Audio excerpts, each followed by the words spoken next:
Good evening.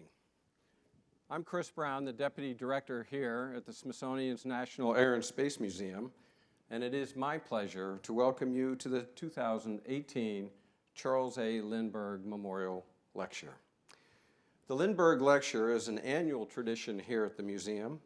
Since 1982, the program has featured pioneers who represent living aviation history, who recall the determination, imagination, and courage that Charles Lindbergh exhibited while flying solo across the Atlantic 90 years ago.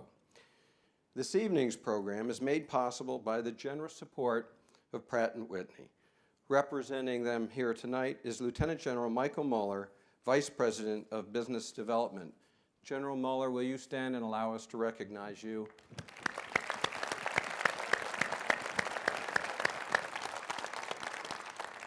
For Pratt & Whitney's commitment to the Lindbergh Lecture, we are most grateful.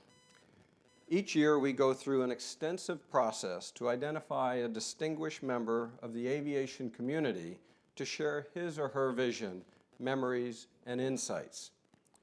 Tonight, we are particularly honored to welcome Colonel Clarence Bud Anderson as a 2018 Charles A. Lindbergh Lecturer.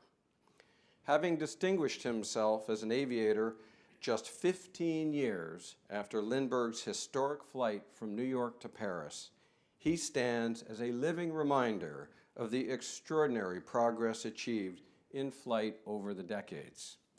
He was born in Oakland, California in 1922 and learned to fly at the age of 19. Just 3 years later, he was flying combat missions in a P-51 Mustang, escorting heavy bombers into Germany. He is one of the few combat pilots to have flown in World War II, Korea, and Vietnam. He is a triple ace with 16 1/4 victories. He has 116 combat missions to his credit and has logged more than 7,500 flying hours in 130 different types of aircraft. His good friend Chuck Yeager once called Colonel Anderson the best pilot he had ever seen. And we're incredibly honored to have him here with us tonight. Please give a warm welcome to Colonel Bud Anderson.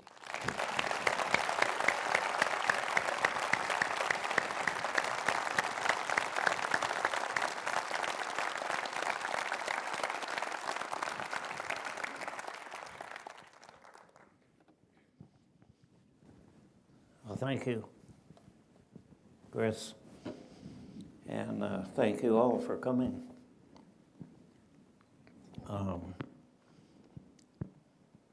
I've been here before, and I kind of know what to do.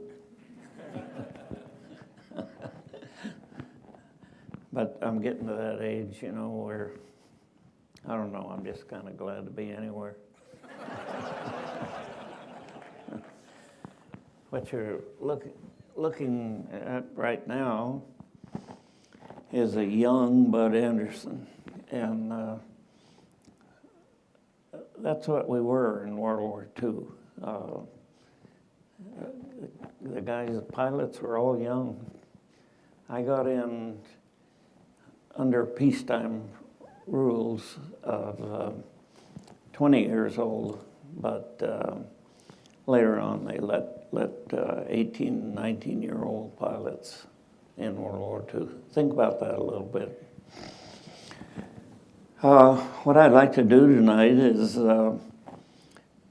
tell you a little bit about what the country was like during World War II. And then at the end,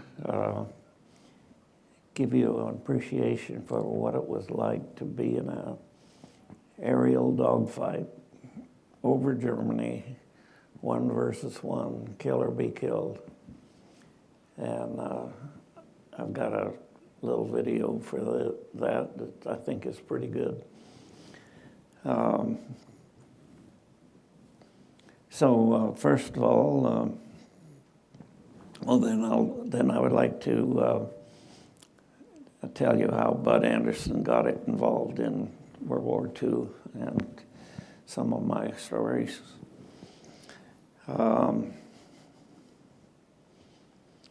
First of all, we had this saying in World War II that World War II was the best of times, and yet World War II was the worst of times.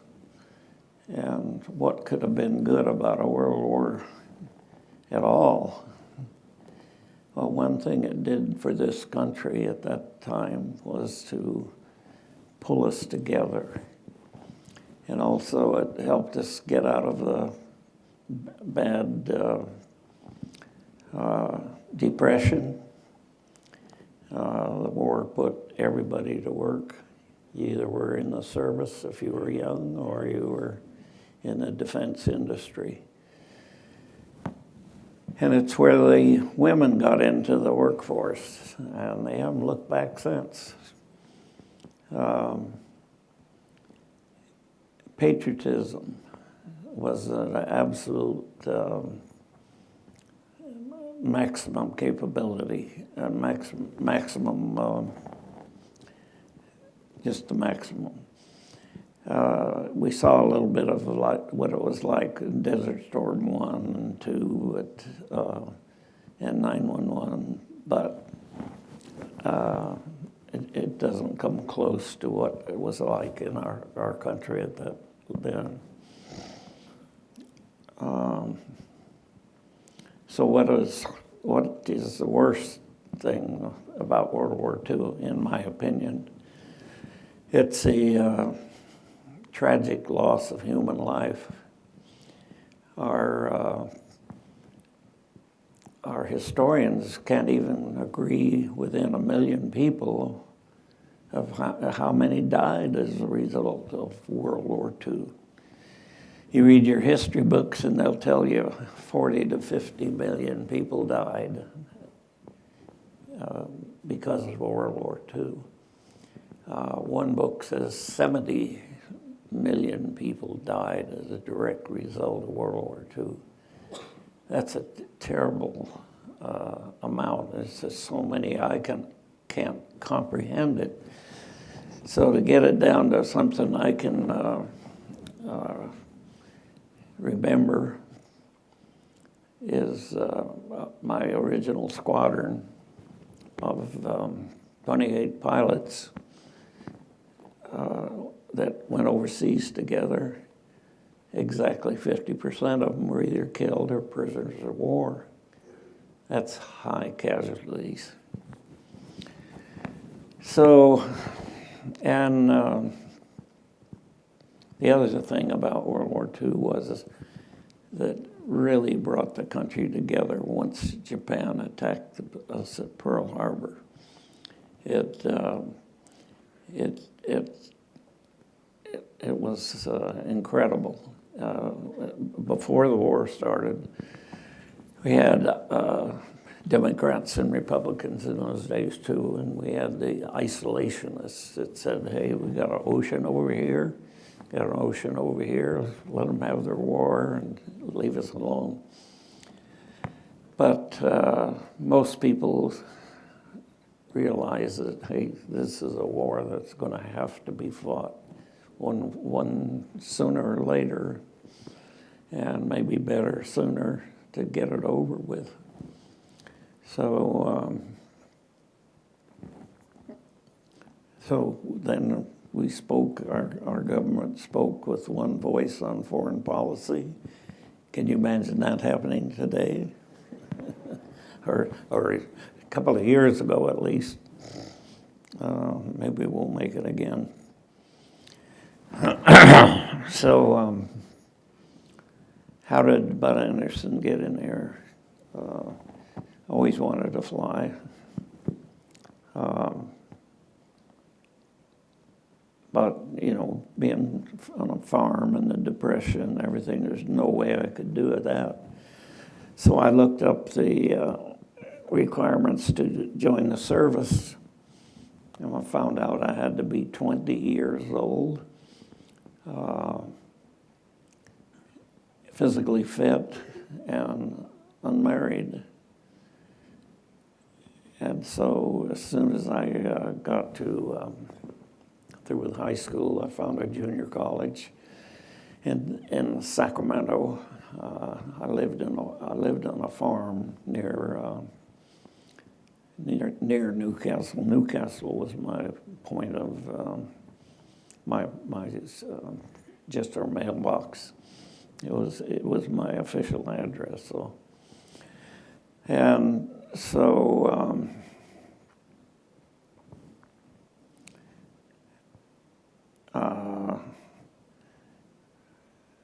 as soon as I could, I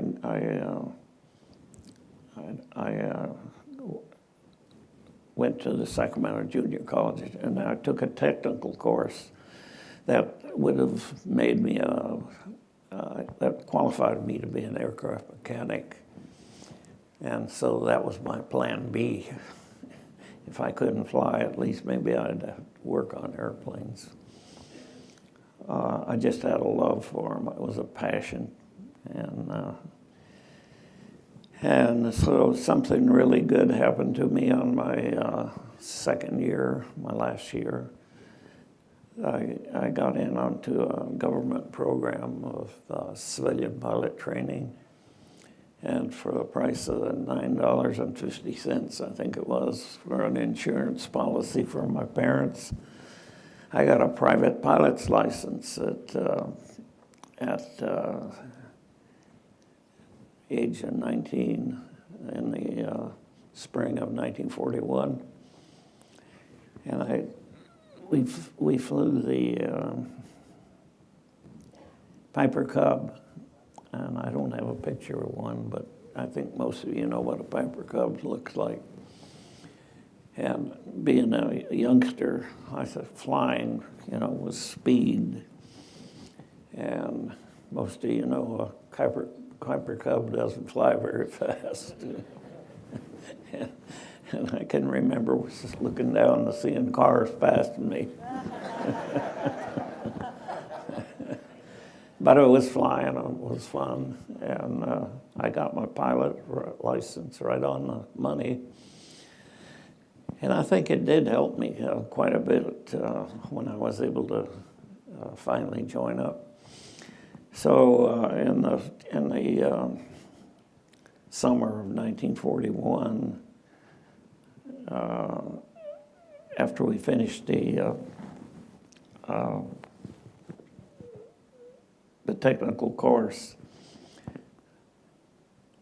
the Sacramento Air Depot there was building up, and they were hiring anybody that had a wrench. And so they hired our whole class, and they put us to work in like a graveyard shift because we were all young and they couldn't do what they wanted with us. So I remember where everybody, any guy that's in World War II knows where he was on Pearl Harbor Day, December 7th, 1941. And I had just been put on day shift after about 6 months of employment there. And I can remember it very well, the afternoon. It was about midday, I think it was. The foreman came around and he says, "Hey, you, Bud Anderson, go home and come back at midnight. The Japs just attacked us in Pearl Harbor." My God, I didn't even know where Pearl Harbor was. It was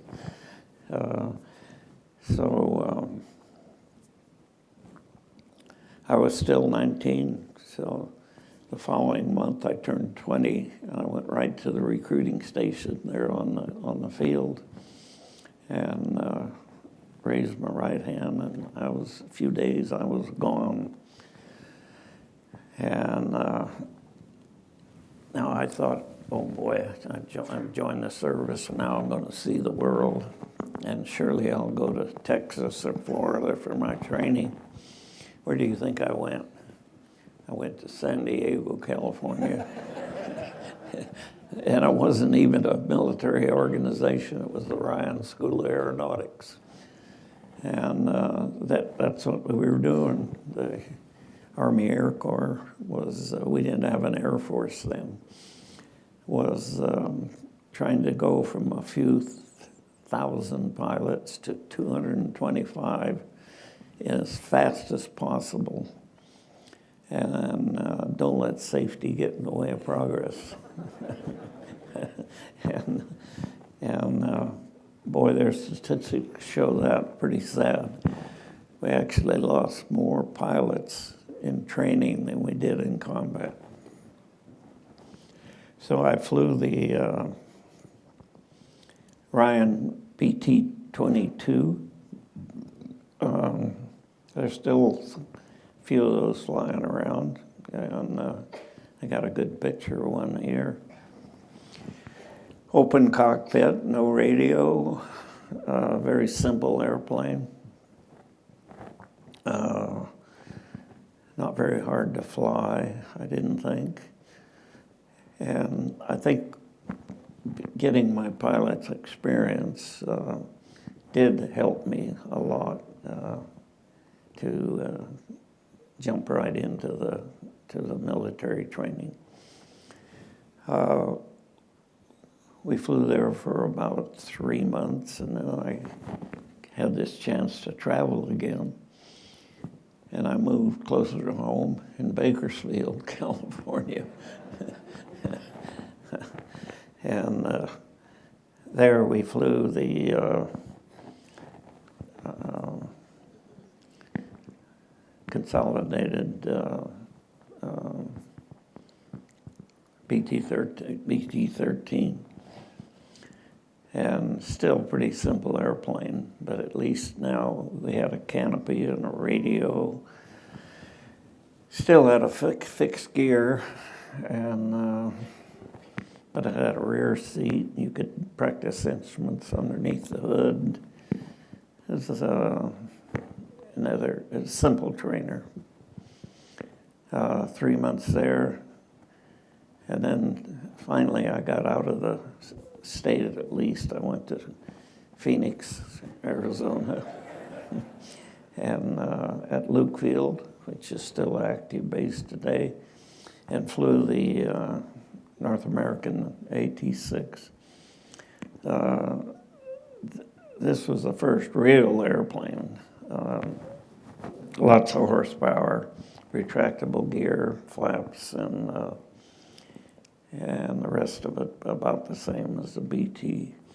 I'd say it was still, well, it was flying. It was a lot. It was fun to fly, and flew it until September of 1941, 42. End of September, I got my wings and commission. In those days, we wanted pilots, wherever you could find them. And so if you could convince your instructor that you'd be a good fighter pilot or whatever, you had a good chance of getting that. I wanted to be a fighter pilot. I don't know where that came from. Probably watching the Battle of Britain newsreels or things. And I also thought if I was a single guy in a single ship, I had more control over my life, because I could be the navigator, the bombardier, the gunner, everything, the pilot, and didn't have to depend on a crew. But I also thought the fighters were a little cooler than the bombers. So another chance to travel. I come back to California. Come back to California to the San Francisco Bay Area, and went to Hamilton Field with a duty at the Oakland Municipal Airport. Not even a military base yet. Well, Luke was. And there we flew the P-39. It was my first fighter, and it was the only thing I I had no other experience to compare it with. And I thought it was a great airplane. It was simple, and you can see the cannon pointing out through the hub of the airplane. It had the engine was mounted behind the pilot, and that left that whole front nose open for a cannon system, either 37 millimeter or 20 millimeter. And then the rest of them were 50 cals in the wings, and some of them had them in the fuselage too.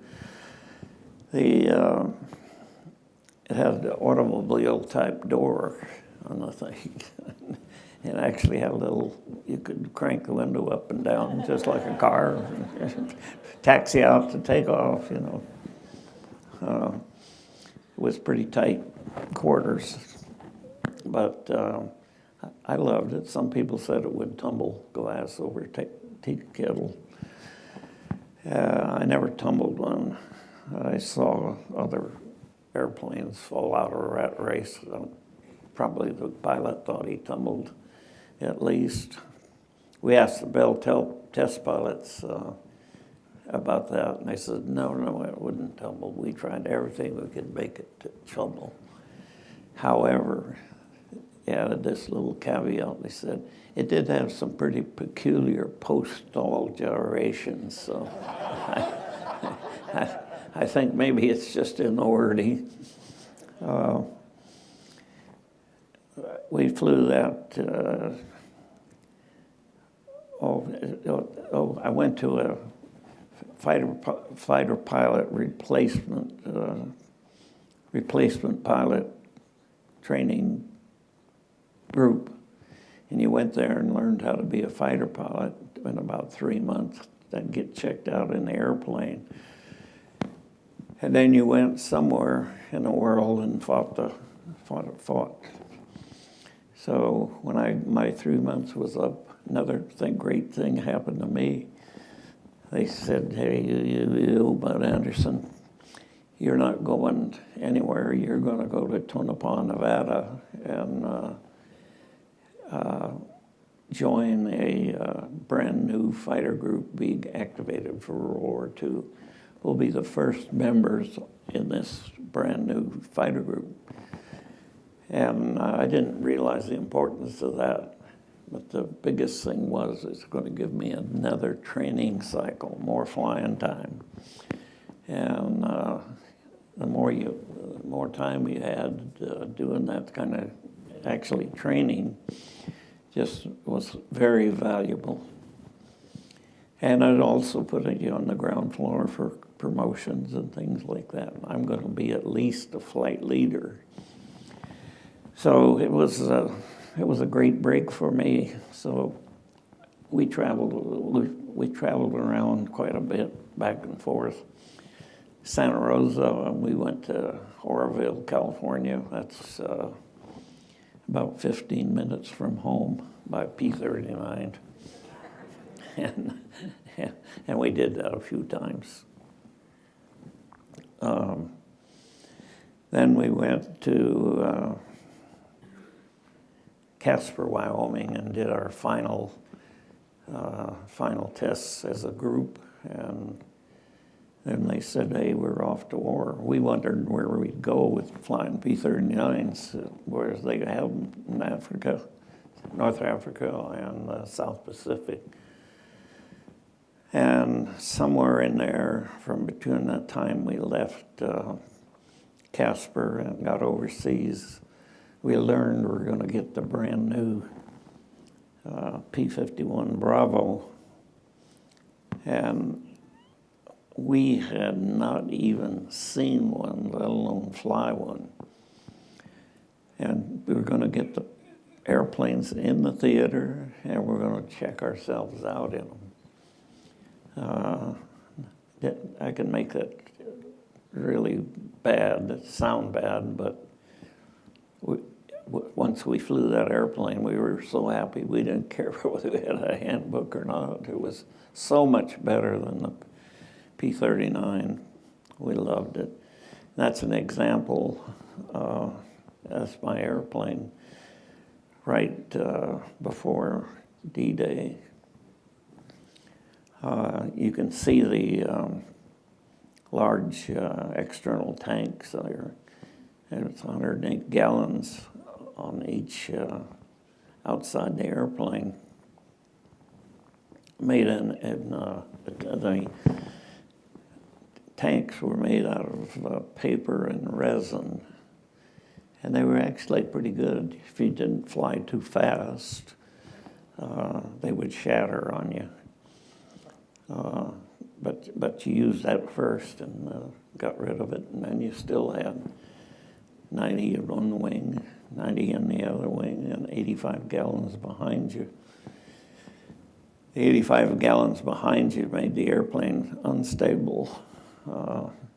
You'd be in a steep turn, pulling back on the stick, and it would get lighter and lighter and lighter, and then you'd have to push forward to control the pitch up. Once you got half of that fuel out of the tank behind you, it was a great airplane. I got to move on here. A good day in England.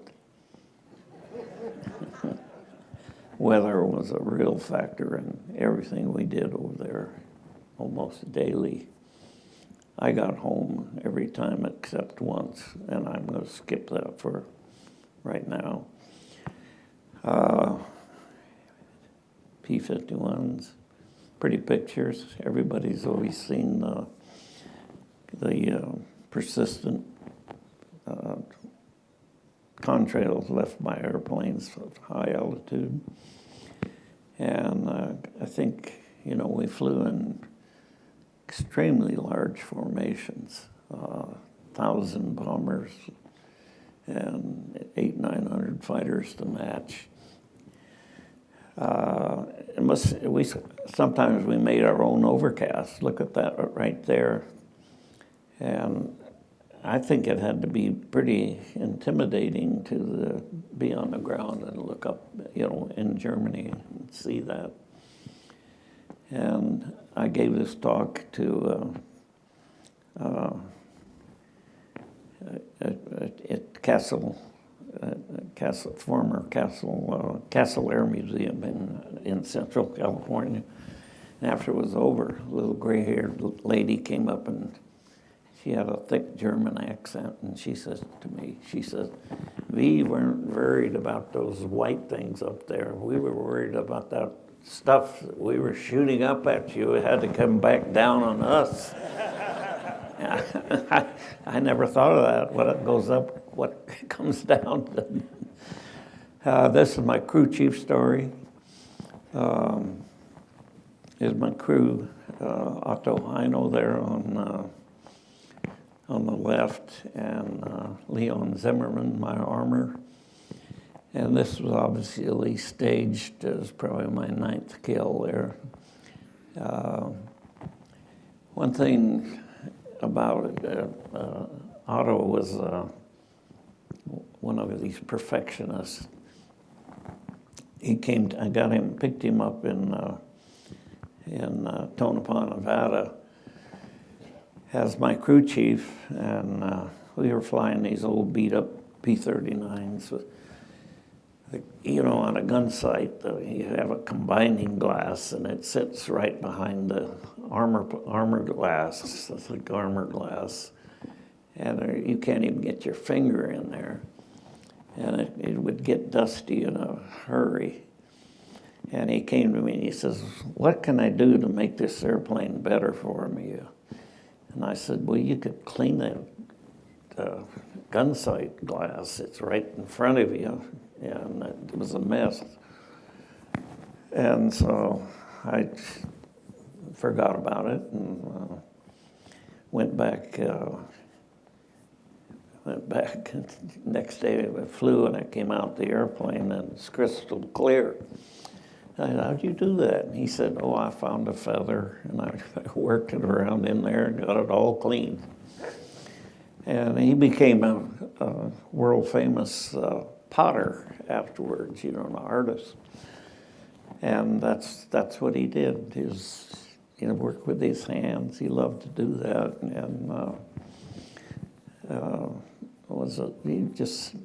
he just made good stuff, and it sold. The real story I tell you about the crew chiefs, you know, they don't get much credit or anything, and I always like to tell the stories.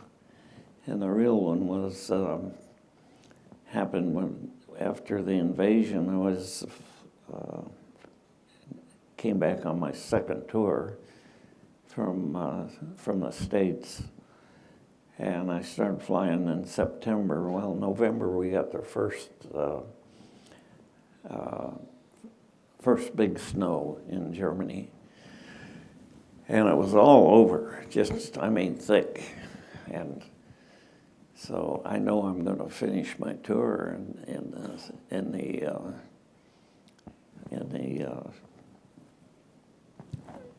the winter, and my airplane looked like this, and it was after the invasion.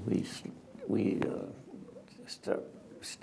didn't worry about how they were painted.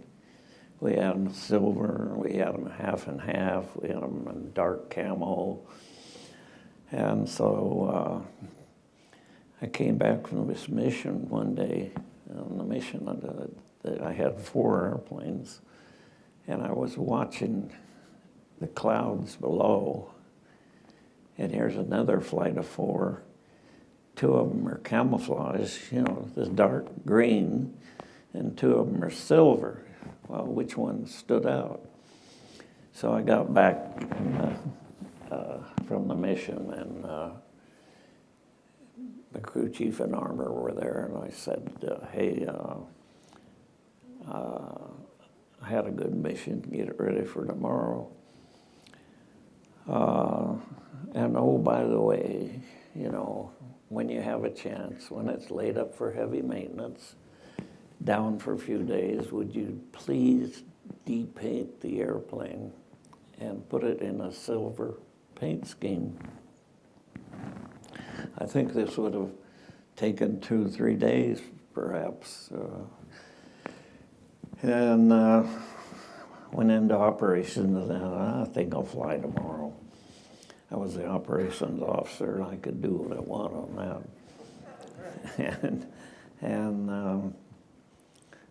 But by the way, we always chose our flights, 16 airplanes and 16 pilots and 2 spares the night before, the day before. So when the mission came up, that's what you went on. You did, you know, when you bid, when you agreed to fly, you didn't know where you were going to go. But the next day I come out and to go on a mission, and I'm standing on the revetment bank, and I climbed up where I had my parachute, and I looked down, and there's my Mustang, and it's gleaming aluminum. And these guys were kind of standing there at attention, and they kind of had a smirk on their face. And I was shocked, you know, I says, good God, these guys thought, did I give them a direct order? No, I just said, hey, but when it's a down for heavy maintenance, they depainted it overnight and remarked it and had it ready to go. And that's the story I tell about the crew chiefs. They wanted to do, they weren't dying, they weren't doing the dying, and they wanted to do their part. And it was patriotism, it was teamwork, it was just great. And I can't say enough about the crew chiefs of the world and you pilots out there.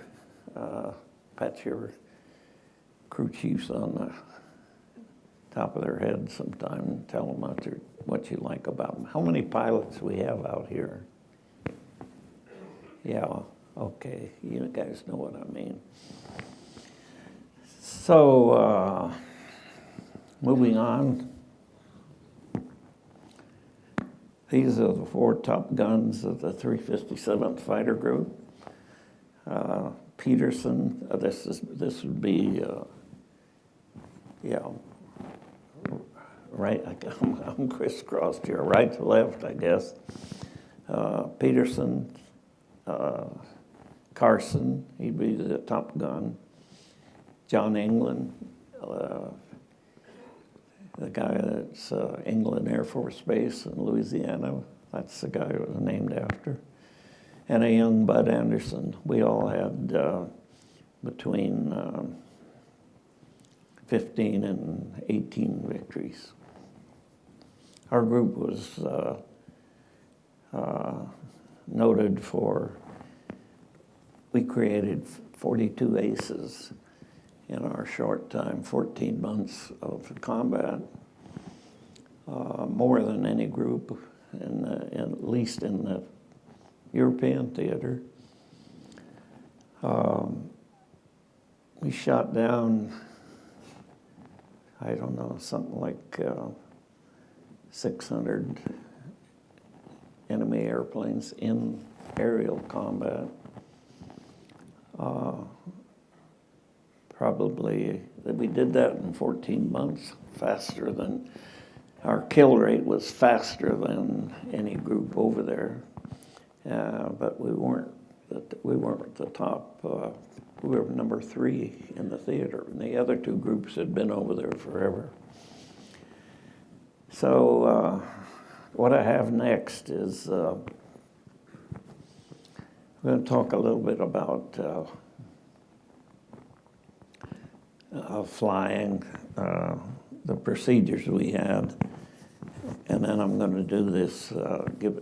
We got this little video that I'm going to show you that will give you a good feel for what it was like in aerial combat. But first of all, I want to tell you that what we had to do, here it is, the spring of, early 1944, and they had the invasion date of in June of 44 already on the calendar, and the 8th Air Force job was to defeat the Luftwaffe first, so they didn't bug us on the invasion. They could have made it very bad, so we haven't done that yet. The Luftwaffe is still a formidable enemy. And the bomb groups, the war stories you hear in 1942 and 43, when we only had P-47s and P-38s as escort, and the escort couldn't go where the bombers wanted to go. And the bombers were supposed to, the classic thing of air power is you destroy everything on the ground, and then the troops can walk in, so to speak. It didn't exactly work that way. But they hadn't done it, and they were supposed to go in there and bomb the airfields, the factories, and anything that supported the Luftwaffe. And so they made a shake-up of the 8th Air Force and changed the commander to Jimmy Doolittle took it over. And before he took it over, we had this rule from our commanders, and was a bomber pilot, the head of the 8th Air Force, and they dictated how we flew escort. We were supposed to stay close. They wanted to see us. And when the enemy came in, they wanted us to drive them away and then come back. We could follow them to 18,000 feet, but if you hadn't shot them down by that time, you had to break it off and come back up and get into the close escort position. It wasn't exactly the way to do it, as it turned out, but that's what we did. That's what we were told to do, and that's what we did. Well, when Doolittle took over, he had a different experience. He flew fighters as well as bombers. And he could see that we weren't defeating the Luftwaffe.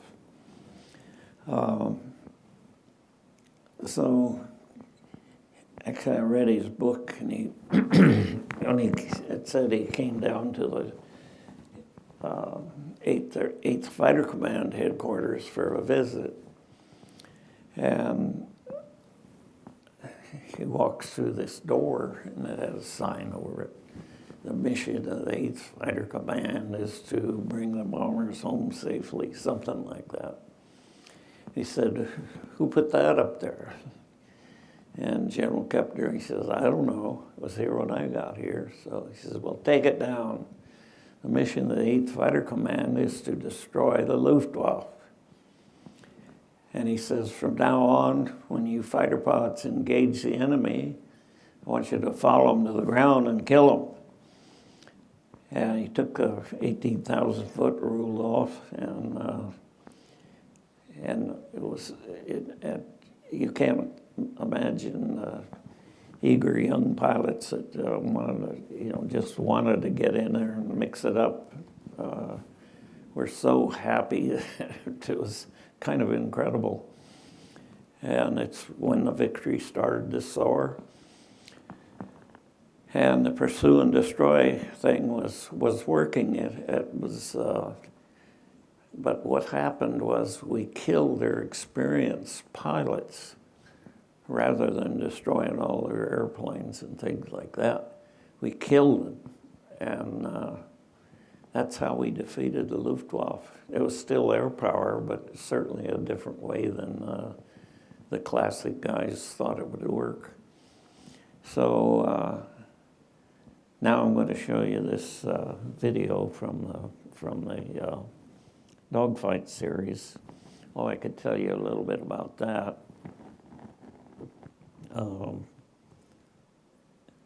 I was home one Sunday, and I got this phone call from 3 entrepreneurs in Los Angeles.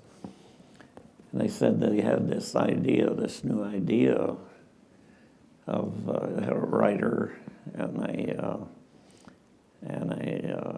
computer graphics guy. And the secret was they're going to use the graphics guy to, demonstrate a fight on film. So they said, would I come down there and talk to them about a dogfight, what it was like. So I went down there. You got to remember, this is Hollywood. And so what you're going to see, there's a couple of sensationalism in there that I want you to ignore. And there's another one in there about tactics, where this guy says, and if Anderson doesn't do it just right, he's going to end up in front of the ME-109. That was not going to happen either. I was no way. So we'll look at this, and ready to sign up? Well, that's kind of it, folks. We're going to do some Q&A.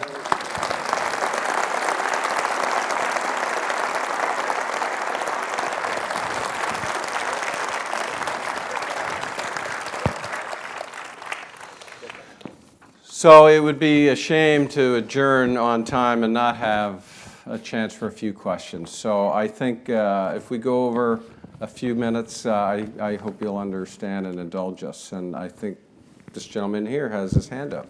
Thanks. Did you ever come across an ME-262 in the war? So the question is, did he ever come across an ME-262 in the war? Yeah, I have a 262 story.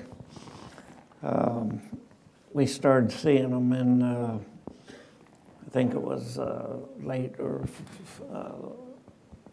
summer of '44. And actually we shot down 17 or 19 of them in our fighter group. Most of them were caught in a traffic pattern. I chased them several times, but they were just too fast. They had a 100-knot speed advantage, and I really wanted to get one. And this one mission where we were pretty well into Germany, and I still had fuel in the tanks, but I didn't need them. I could finish the mission pretty easy, the drop tanks. And we're flying along kind of line abreast, and I looked down here, probably 10,000 feet below me, coming 90 degrees. You could see them. The black smoke was really, really a bad feature of the early jets. So I said, oh boy, here's one. I'm going to get this guy. And I said, here's what I'm going to do, guys. I'm going to full power, drop tanks, full power. I'm going to pull up like this and look up and down through my canopy and watch him come, and he can come here, and I'm going to go right down here to the bottom and roll out on his tail. I had a good, altitude difference. And I told the guys about it. And I said, here he comes now. All right, drop the tanks now. And I pull up, and my engine quit. I forgot to switch to internal fuel. But here I was at 30,000 feet upside down, and I still think I can pull it off. And when I come down like this and got down behind him and pulled out, and I got a sight picture on him, and maybe if I'd have fired right there, I might have hit him. But I dove, and I thought I was going faster than he was, and he just disappeared behind the little dot in my gun sight. And that's my 262 story. There's a question up here. I've seen a painting of one of your aerial comrades. It's titled "Can't Talk, Gotta Shoot." Can you tell me more about what happened there? So the painting, Can't Tell, Gotta Shoot, and Can't Talk, Gotta Shoot. Okay. What's the story behind that painting? One time later on, in either the late spring of '44 or a little after, we started not seeing the Germans very much. They'd quit flying, and then they'd save fuel and come up in a big mass formation and try to overpower the escort. And we were back in Germany pretty deep, and we're not seeing anybody. And I'm flying along.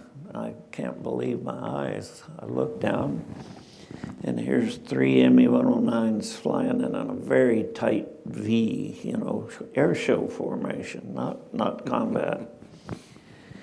And they're heading right for the bombers.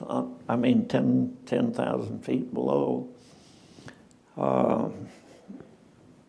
like they're having fun. You know, I don't know what they were thinking. I didn't care, so I said, hey, I got 3 M109s down here. We're going after them. And we dropped tanks and pulled over and went in a dive. And there was a particular commander that we had, Tommy Hayes. He'd been in the South Pacific and actually had a victory in the P-39 over the Japanese, which it's hard to believe. And but he liked it. When we went with him, we always we mixed up with the enemy, and so he knew me too, that I was a pretty aggressive, and he wanted to get in on the act, and he says, and I've already pulled down, and I'm pulling up and just getting the sight on the leader. And he comes over the radio and he says, Andy, where are you? Where are you? I knew what he wanted. He wanted to get in on it right there. And I said, sorry, I got to talk. I got to shoot. I can't talk. And somebody picked that up and made a print that way. So I think we're going to have time for one more question. There's a Boy Scout over here. I think in Boy Scout uniform.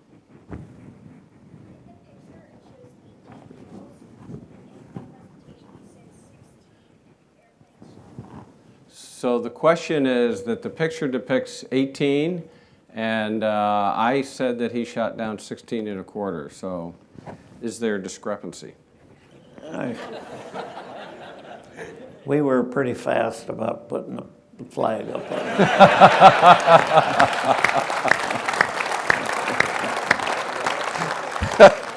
And I did have 2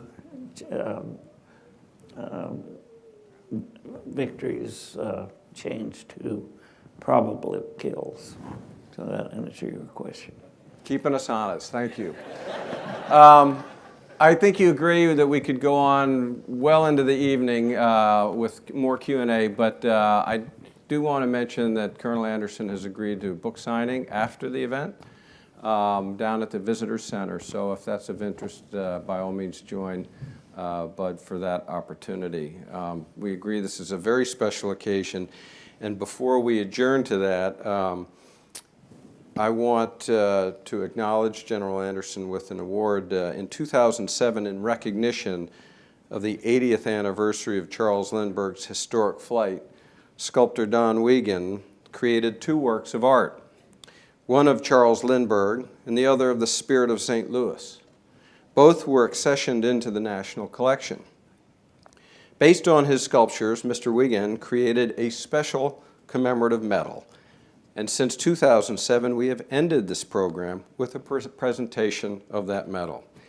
At that time, it is my profound and great honor, on the behalf of the Smithsonian's National Air and Space Museum, to present to you, Colonel Anderson, the Lindbergh Award.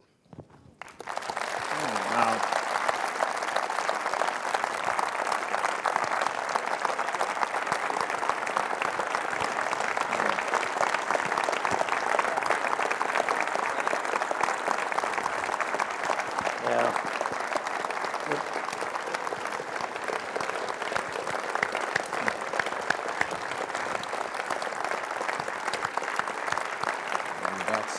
Yeah. That thing is beautiful. God, I don't know what to say. I'm surprised. Well, most well deserved. Thank you so much. I appreciate it. Thank you. And join me again in thanking Colonel Anderson for his service and for joining us tonight.